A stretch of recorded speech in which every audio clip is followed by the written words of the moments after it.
allegiance to this flag. Lana. And if that bothers you, well, that's too bad. But if you got pride and you're proud you do, hey, we could use some more like me and you. Where the stars and stripes.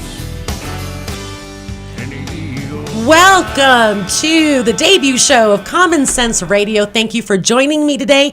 I am your host, Lana Fore, and this show is going to be on every Saturday here on KZNT 1460. It's also going to be live streaming on kzntradio.com. We will be bringing you issues and events surrounding us every day. So please join us every Saturday from 2 to 3. And in case you missed a show, we're going to make sure we have our podcasts up every single week on our website at commonsensenewsusa.com. This show, let me start out by saying, is not a rant. We're going to start bringing facts based on research and brought to you by conservative women and, of course, men. But we're going to talk to you, Mom and Dad. We're going to talk to you, Grandma and Grandpa. We're going to talk to you, everyday Americans, because our country is too precious to lose. We have to fight, and we're heading down a path of destruction. We need you to join us in this fight of our lives to save this country. Our number to call in is 719-264-NEWS. That's 719-264-NEWS. Women are a huge part of this voting bloc. Yet so many women vote on the wrong side of the issues. We will get to more of that as the shows go on, because I'm a little tired of the war on women, and we're going to fight back. So that debate is for a little later. But I have some amazing women and a man who's brave enough to join us today in the studio with us, and I'd like to introduce some of them to get started. First, I would like to introduce my sister in Christ, my partner in crime, and someone who every day keeps me on my toes. Ann Vinnola, welcome, Ann. Hey, nice to be here. Ann is the editor-in-chief at the Common Sense News, and also my partner at Intermountain Media. And she will be on this show to talk about the conservative paper here in Colorado and how to subscribe and where to find it. And of course, I am very biased, so it's the greatest newspaper in the state. Our other guest in the studio is Canda, Calef. Canda is another conservative liberty lover and a special friend. She's a daughter, a wife, and a homeschool mom, yet her research is like no other. And her knowledge is beyond belief at the local and state levels. She holds a master's in political studies, so welcome, Canda. Thank you so much for having me, Lana. Now on to our guest speaker and my Breitbart partner in Liberty, our state's very own Debbie Healy. And Debbie, we are so grateful to have you in the studio with us. You've traveled a long way. You are in high demand all over the state. And this is an issue that is so important to our state. And you are coming down here to talk to us about Amendment 66. So Debbie, can you tell us, what is Amendment 66? Well, thank you, Lana, for that wonderful introduction. And I just have to tell you, it is about the women, and the women are going to make the change. We're the moms, we're the sisters, we're the wives, we're the ones that are going to be engaged to get this country back on track. And I appreciate what you're doing, what all of us are doing together as sisters. And how did we get in this mess with Amendment 66? It all started down at the 69th General Assembly with the legislation and with Senate Bill 13-213. This is lovingly referred to as the Public School Finance Act. Those of us who are in the know call it our $1 billion tax increase for the state of Colorado. This is going to affect every one of our families. If you've got an income, I don't care if it's from a work income, an estate income, a trust income, you are going to be affected by this legislation. This legislation was passed on a straight Democrat vote. Our Republican leaders down at the General Assembly attempted to put in amendments to make this about real school reform, because that's what we're going to be fed. We're going to be fed this is about school reform for our kids. When I want your listeners to know, all of us be engaged and be enraged, this is a way to come after our pocketbooks and have a funding scheme that does not do anything to help our school system. So this legislation was passed, and because it is a tax increase, it now has to go to the voters for approval, which is why we are going to see it on the ballot as Amendment 66. Make no mistake, this is a tax increase. This is a convoluted screen $1 billion tax increase for our residents in the state of Colorado. It is a change to the Colorado Constitution. Right now, the Constitution has an obligation to educate our children K through 12. This constitutional change is going to change that. So now that we are going to be educating children from 4 years, preschoolers that need to be at home with our families. You know, when I talked to some teachers about this actual amendment, the teachers looked at me and said, it's not the school's fault. It's not the teacher's fault. We've got to get these kids with their families. Well, if that's the case, why are we pulling these kids away from our families at such a young age and putting them into a school system when they need to be with their moms, they need to be with their dads? Why are we putting on a tax increase from 8 to 27% based on your income? This is a progressive tax. The first time Coloradoans will ever see a progressive tax will start with this amendment.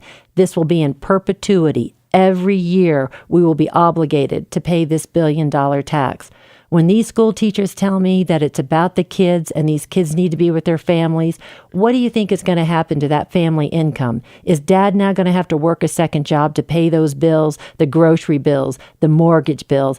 Is a single mom, is she now going to have to get a second job and be away from those children? If it's truly about the kids, let's keep our families intact, let's keep our income intact, and let's go after school reform in a true way. We know we have got data, 40 years worth of data from the United States Department of Education that shows our spending has gone up, has tripled in 40 years. Our spending has gone up. Our bureaucracy, our administration has gone up 86%. Our student enrollment has gone up 36%. And Lana, where do you think our test scores for reading, for science, for social studies, where do you think those test scores have gone? Oh, in the tank. Absolutely. Mm-hmm. Absolutely flatlined. There is no data that shows throwing money at our school system is going to increase our outcomes for education. I want all of your listeners to understand this is a convoluted scheme that is not going to ensure education reform. 40% of Colorado students, when they graduate from high school, need remedial training prior to going into college. That is a disservice to our students. This is not about money. This is about true reform and giving our children the advantages they need in school. In fact, I read a study that stated in the last few decades, our ranking worldwide has dropped 10. So we are now 17th in the nation out of 50 nations. And that's really disturbing since our spending has increased during those last decades. So it definitely correlates that more money does not equal a better education. How much of the money is actually going to the kids? Debbie? We don't know. You know, right now, the general fund in Colorado, 43% of the general fund goes to funding our school system. Right now, we've got that money there, earmarked. Now, they're asking for another $1 billion. And remember, I want to make sure your listeners understand, this is an annual tax increase. In 10 years, it will be $10 billion that we've given to our education system. Are we going to see a return on this? We know that in this bill itself, it allows for a state education fund agency down in Denver. 14 appointed people will be down there having accountability for this $1 billion. How do we know where that money is going to go? Lana, that's an excellent question. We don't know. We know that there is a convoluted scheme on counting your students. It's a convoluted scheme on some school districts are going to win, some school districts are going to lose when you look at where this money is going to be allocated. What about the ads that are on that you see? People are talking about Amendment 66 saying, oh, it's for the kids. It's to support our kids. They deserve a brighter future. Now, how can they keep using kids as pawns? To me, I will never understand why they would do that to our children. So can you tell us about that? Lana, it's just a tagline. You and I get it. It's emotional. Of course, we all want better education for our children. There's not any of us that are sitting here that aren't mothers, aren't going to be grandmothers, that don't look to the future for our children. We all want it for the children, but we want to be fiscally responsible, and we want to make sure that we're making the right decisions for our children. And this bill, this amendment does not allow for that. Well, we're going to also talk about the income levels. Now, how much of the tax is going to affect you if you're making $70,000, if you're making $50,000? How much is that going to cost us? The progressive tax that this will instate immediately, if this passes, 8% to 27% is what you will see on an increase. Today, tomorrow, I don't care what you're making. Right now, you will automatically see an 8% increase. As your income goes up, so will that progressive tax. $75,000 or above, and that's a combined income. So those are two people working. 75% will automatically see an increase, 27% in their income taxes. Now, what about these families that are going to be dealing with these rural energy bills that just came down out of the 69th General Assembly? They're going to be paying those energy costs. What about the devastation up in northern Colorado, our roads, our transportation? Where is that money? We're already going to be stripping it from our families for this $1 billion tax increase. When is enough enough? That is just, it's unbelievable. The Independence Institute has put out a bunch of information on this. And Debbie, we're going to get back to this as soon as we go to a break. We're going to be going to a break here in a minute. I would like to thank a sponsor that we have on this radio show. We couldn't do the radio show without sponsors. And the same goes for the newspaper. We've got advertisers that are just amazing. And they support what we're trying to do. They support this movement. And they support restoring our country back to its founding principles.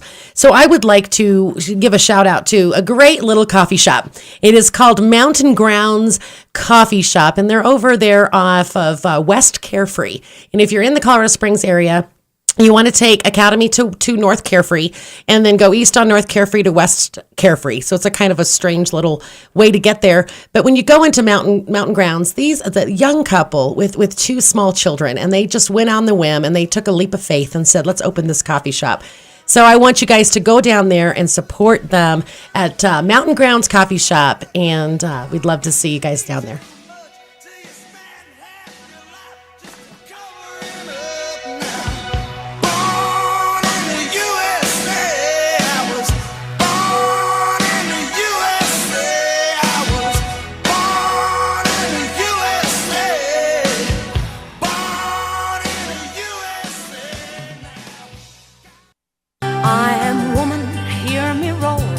Numbers too big to ignore, and I know too much to go back and pretend, 'cause I've heard it all before, and I've been down there on the floor. Oh, that's hilarious. I love that song. Thanks a lot, Scott. Scott's our producer. I wanted to just give a shout out to Scott and say thanks for all he does in the studio. And I also want to say hello to another guest we have here in the studio, Dan Meurer. And Dan has been sitting in here with 4 women and being very patient, but listening to us. And Dan, welcome to Common Sense Radio. Thanks, Lana. It's great to be on. And we're going to get into Dan and why I've invited Dan on to the show in just a little bit. But we're back, and we're talking about Amendment 66. And this is unconstitutional. And it's actually changing our state's constitution. And it's again using our kids as pawns. It's for the children. It's for the children. Let's stop that and let's really talk about the facts based around this. So, Debbie, you were mentioning earlier before we were on the air, and we were talking about the different with the English, for example. If you can't speak English, what is the criteria? What is in that about the the non-English speaking children? Well, it's interesting. And again, Lana, I understand this is a lot of information in this bill. And this Amendment 66, it's easy to say it's a tagline for the students, but we are smarter than that. And we are going to look at the really meat and potatoes that's in this bill. And when you talk about the English learning student, in the actual bill itself, it allows for 7 years to teach children how to speak English. 7 years. Think about all the studies that show, number one, children learn faster than adults at a different pace than adults learn. Immersion into our school system, our English learning school systems, are a lot more effective than giving 7 years to English for a student to learn English. You know, we all can look at the free markets and look at Rosetta Stone. They guarantee you'll be able to learn to speak a second language, you know, after you use that tape. Why are we allowing for 7 years to teach a language, an English language, to our students? It doesn't make sense. So now, if that's the case, let's say my kids were having trouble speaking English, and we're an English-speaking home, but maybe they're just behind. I'm assuming that money will come in because they're having difficulty with the English language. That's exactly where, example, say they've got 10,000 students in their school district. Maybe that child is a English learning student. Maybe that child is at a certain income level with his family. That child is going to be counted up to 2 times in that school system. So they might have 10,000 students, but because of the way they're going to count kids, now it's going to look like they might have 25,000 kids based on what their background is. So that 25,000 is how a Denver school is going to get more money than maybe a rural school, maybe Jeffco. And Jeffco is a prime example of where their kids are going to be counted a one time only, yet you're going to be paying in for every dollar that goes into that bureaucracy in Denver. You'll get 56 cents back on that dollar in Jeffco, whereas Denver might get triple what they've been putting in.